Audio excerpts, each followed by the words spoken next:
হরিহর নগরের পাশে ছিল একটি গ্রাম। সেই গ্রামে বাস করত একটি কাঠুরে। কাঠুরের পরিবারে ছিল দুইজন লোক, কাঠুরে ও তার বউ।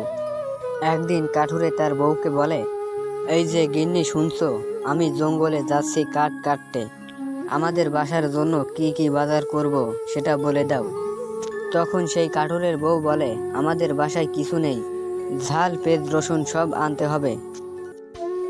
আমার সাবান ফুরিয়ে গেছে, অনেক দিন হয়ে গেল, আর একখান সাবান এনে দেবে তুমি। তখন কাঠুরে বলে, আচ্ছা ঠিক আছে, তাহলে আমি আজকের মতন জঙ্গলে যাই কাঠ কাট। কাঠুরে তার বউয়ের সাথে নানান কথা বলল, আর একসময় কাঠুরে চলে গেল জঙ্গলের দিকে কাঠ কাটতে।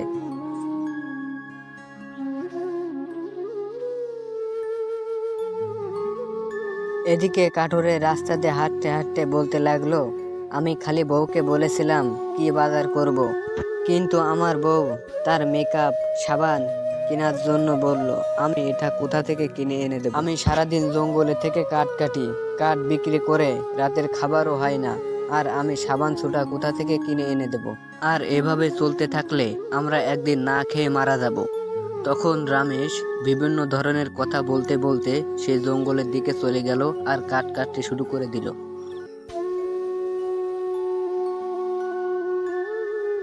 এদিকে আরেকটি কাঠুরে সে জঙ্গলে আসে কাঠ কাটতে।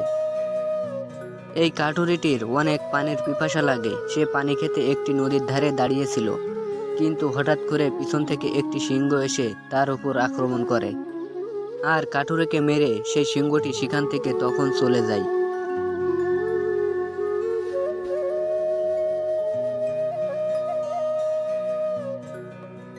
একদিন একটি টুনি পাখি তার বাসার সামনে একটি কাঠের মোড়ের উপর বসে মনের আনন্দে গান গাইছিল।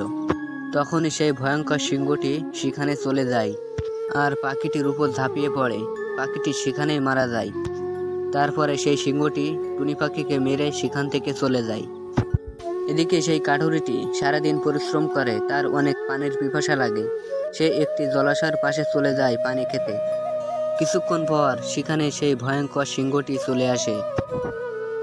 সিংহটি আস্তে আস্তে তার পিছন দিয়ে গিয়ে সেই কাঠুরের উপরে ঝাঁপিয়ে পড়ে, আর কাঠুরেকে সেই সিংহটি মেরে সেখান থেকে চলে যায়।